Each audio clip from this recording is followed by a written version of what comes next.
അല്ല ഗൈസ്, കുറച്ച് ദിവസമായിട്ട് ഞാൻ ഒബ്സർവ് ചെയ്തുകൊണ്ടിരിക്കുന്ന ഒരു കാര്യം പറയാനാണ് വന്നേക്കുന്നത്. ഡാർക്ക് കോമഡി എന്ന പേരും പറഞ്ഞുകൊണ്ട് പലരും റേസിസം, ബോഡി ഷേമിങ്, സ്ലഡ് ഷേമിങ്ങും പ്രൊമോട്ട് ചെയ്തുകൊണ്ടിരിക്കുന്നത് കണ്ടു. എന്തിന്? എൻ്റെ ഫ്രണ്ട് തന്നെ എനിക്ക് ഡാർക്ക് കോമഡി ആണെന്ന് പറഞ്ഞുകൊണ്ട് അയച്ചു തന്നിരിക്കുന്ന ഒരു പോസ്റ്റ് ഞാൻ കാണിച്ചു തരാം.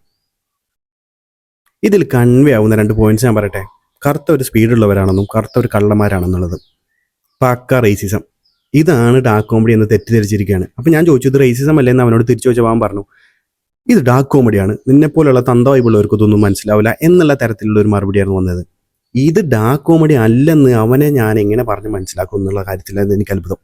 അപ്പോൾ എനിക്ക് തോന്നി ഇതുപോലെ ചിന്താഗതിയുള്ള ഒരുപാട് ആളുകൾ നമുക്കിടയിലുണ്ടാവും. അപ്പോൾ അവരുടെ ആ ചിന്താഗതി മാറ്റണമെങ്കിൽ ശരിക്കുള്ള ഡാർക്ക് കോമഡി എന്താണെന്ന് പറഞ്ഞാൽ മനസ്സിലാവുമെന്ന് തോന്നുന്നു.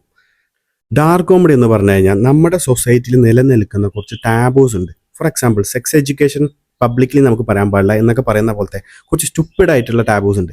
ഈ ടാബൂസിനെതിരെ സംസാരിക്കുന്നതാണ് ഡാർക്ക് കോമഡി എന്ന് പറയുക. അല്ലെങ്കിൽ അതൊരു ഹ്യൂമറസ് വേയിൽ സംസാരിക്കുന്നതാണ് ഡാർക്ക് കോമഡി.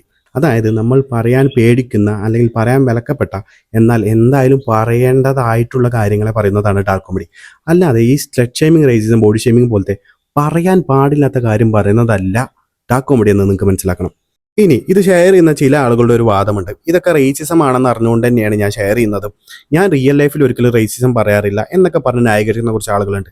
അവരോട് എനിക്കും പറഞ്ഞ് മനസ്സിലാക്കാനുള്ള ഒരു കാര്യം, നിങ്ങൾ ചെയ്യുന്ന എത്ര വലിയ തെറ്റാണെന്ന് ഞാൻ മനസ്സിലാക്കി തരാം. 13 വയസ്സ് മുതൽ നമുക്ക് ഇൻസ്റ്റാഗ്രാം യൂസ് ചെയ്യാൻ പറ്റും. 13 വയസ്സുള്ള ഒരു കുട്ടി ഇതുപോലത്തെ പോസ്റ്റുകൾ കാണുന്ന സമയത്ത് അതിൻ്റെ മനസ്സിലോട്ട് പോട്ടറാവുന്ന കാര്യം പറയട്ടെ. ഇതുപോലെ racism, body shaming, slut shaming എന്നുള്ളതൊക്കെ കോമഡിയാണെന്ന് തെറ്റിദ്ധരിക്കും. ഒരു പക്ഷേ അതിന് ഇതിൻ്റെ അർത്ഥം ഓൾറെഡി അറിയുന്ന കുട്ടിയാണെങ്കിൽ പോലും അത് വിചാരിക്കാൻ പോകുന്നത് എന്തായിരിക്കും?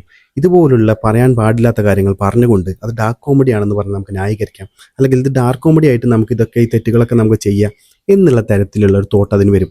ഈ കുട്ടി നാളെ ക്ലാസ്സിലോട്ട് പോയി കഴിഞ്ഞാൽ, നേരത്തെ പോസ്റ്റ് ഒരു എക്സാമ്പിളായിട്ട് എടുക്കുകയാണെങ്കിൽ, ഈ കുട്ടി ക്ലാസ്സിലോട്ട് പോയി കഴിഞ്ഞാൽ ക്ലാസ്സിൽ ഡാർക്ക് സ്കിൻഡ് ആയിട്ടുള്ള ഒരു കുട്ടീനെ കണ്ടു കഴിഞ്ഞാൽ നീ കള്ളനല്ലേടാ എന്ന് ചോദിക്കാം. പക്ക റേസിസം. നമ്മളൊക്കെ racism, body shaming, slut shaming പോലത്തെ സാധനങ്ങളൊക്കെ വിഷമാണെന്നും അത് പറയരുതെന്നും ചിന്തിക്കരുതെന്നും ഒക്കെ പറഞ്ഞ് പഠിപ്പിച്ചുകൊണ്ടിരിക്കുമ്പോൾ മറ്റൊരു സൈഡിൽ അതിന് മറ്റൊരു നാമം കൊടുത്തിരിക്കുക, ഡാർക്ക് കോമഡി എന്ന പേരും പറഞ്ഞുകൊണ്ട് അതൊക്കെ കുത്തിവെക്കുക കുട്ടികളിലോട്ട്. അപ്പോൾ ഇനിയും ഇതുപോലത്തെ പോസ്റ്റുകൾ നിങ്ങൾ ഷെയർ ചെയ്യാതിരിക്കാം. ഇതുപോലത്തെ പോസ്റ്റുകൾ കണ്ടാൽ റിപ്പോർട്ട് അടിക്കാം. ഇതുപോലത്തെ പോസ്റ്റുകൾ പോസ്റ്റ് ചെയ്യുന്നവരോട് ശ്രദ്ധയ്ക്ക്, ഇതുപോലത്തെ വിഷം നിങ്ങൾ കുട്ടികളിലോട്ട് കുത്തിവെക്കാതിരിക്കുക. ഇനി ഇതേ സോക്കാൾഡ് ഡാർക്ക് കോമഡി എനിക്ക് ഇന്നലെ മറ്റൊരു റീൽ അയച്ചിട്ടുണ്ട്. അതിൻ്റെ റിയാക്ഷൻ ഞാൻ അടുത്ത വീഡിയോയിൽ ചെയ്യാം. ഇനിയെങ്കിലും നിങ്ങൾ റിയൽ ഡാർക്ക് കോമഡി എന്താണ് മനസ്സിലാക്കിയിട്ട് അങ്ങനത്തെ പോസ്റ്റുകൾ മാത്രം ഷെയർ ചെയ്യുക, ഇതുപോലെയുള്ള വിഷങ്ങൾ റിപ്പോർട്ട് ചെയ്യുക. അപ്പോൾ അടുത്തൊരു വീഡിയോയിൽ കാണുമ്പോഴേക്കും ബൈ.